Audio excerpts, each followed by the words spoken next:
जय हिंद। मंडे की रात इंडिया और चाइना बॉर्डर पे जब दोनों सैनिक पीछे हट रहे थे तो दोनों के बीच एक झड़प हो गई, जिस झड़प में भारत के एक कर्नल रैंक के अधिकारी शहीद हो गए और 2 जवान शहीद हो गए और चाइना की ओर से 5 लोगों के मरने की खबर है। देखिए, इंडिया और चाइना के बीच एक समझौता है जिसमें 2 महत्वपूर्ण बात है। इस समझौते के अनुसार इंडिया और चाइना दोनों ही लद्दाख के LAC बॉर्डर के पास कोई कंस्ट्रक्शन का काम नहीं करेंगे। दूसरा कि जब दोनों सैनिक पेट्रोलिंग करेंगे तो वो हथियार लेके पेट्रोलिंग नहीं करेंगे ताकि कोई झड़प ना हो। तो आप कहेंगे ये झड़प कैसे हो गया? तो ये झड़प हथियार लेके नहीं हुआ, हमारे सैनिक और चाइनीज सैनिक के बीच कुछ तू मैं हुई तो चाइनीज सैनिकों ने पत्थर से हमला कर दिया। इधर से भारतीय सैनिकों ने उसका जवाब दिया।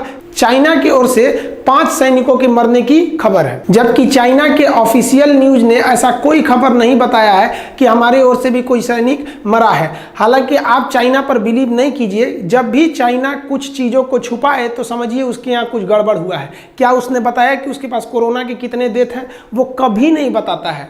कुछ हरामी मेरे YouTube पे कमेंट कर रहे हैं कि भारत के 3 लोग शहीद हो गए और चाइना का एक भी नहीं मरा। तो इनको हम कहना चाहते हैं कि जंगल में अगर बूढ़ा शेर भी मरता है ना तो पूरे जंगल में एक सन्नाटा पसर जाता है। पूरे जंगल में ये बात आग की तरह फैल जाती है और जंगल में सूअर मर जाता है ना तो कोई पूछने भी नहीं जाता है।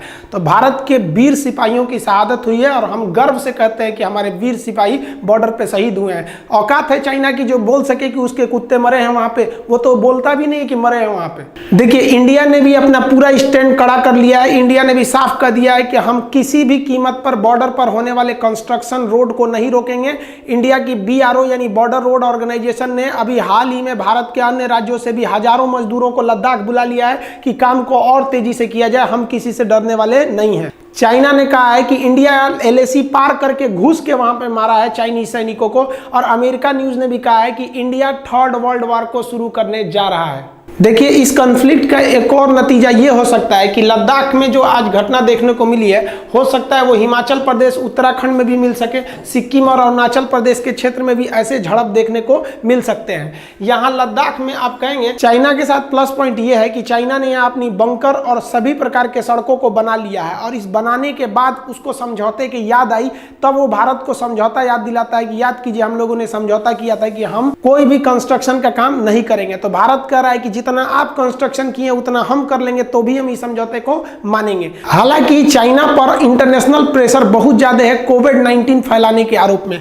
ऑस्ट्रेलिया ने खुलकर बोल दिया है, पूरा यूरोप और अमेरिका खुलकर चाइना के विरोध में है। भारत अभी कुछ भी उसके खास विरोध में नहीं बोला है। इसलिए चाइना को लगता है कि अगर बॉर्डर डिस्प्यूट ज्यादा होता है तो इंडिया एकदम खुलकर चाइना का अंतर्राष्ट्रीय मंच पर विरोध करने लगेगा। इसलिए चाइनीज गवर्नमेंट की ओर से, उसकी मीडिया की ओर से भी एकदम सॉफ्ट तरह का बयान आया है कि इस तरह की झड़पों से दोनों की सीमा विवाद और भी उलझेंगे। चाइना की ओर से इस तरह से भी संकेत आए हैं कि इस तरह से होने वाली झड़पों से उनके बीच जो डी-एस्केलेशन यानी वापस लौटने की घटना हो रही थी उस पर कुछ खास प्रभाव नहीं पड़ेगा।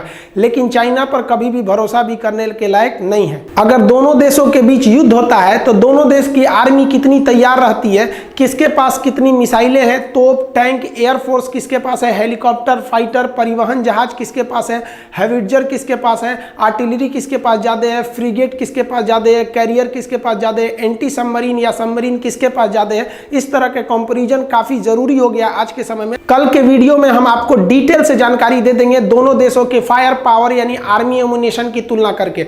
मिलेंगे हम लोग नेक्स्ट वीडियो में। एक सैल्यूट भारत के उन वीर सिपाहियों को।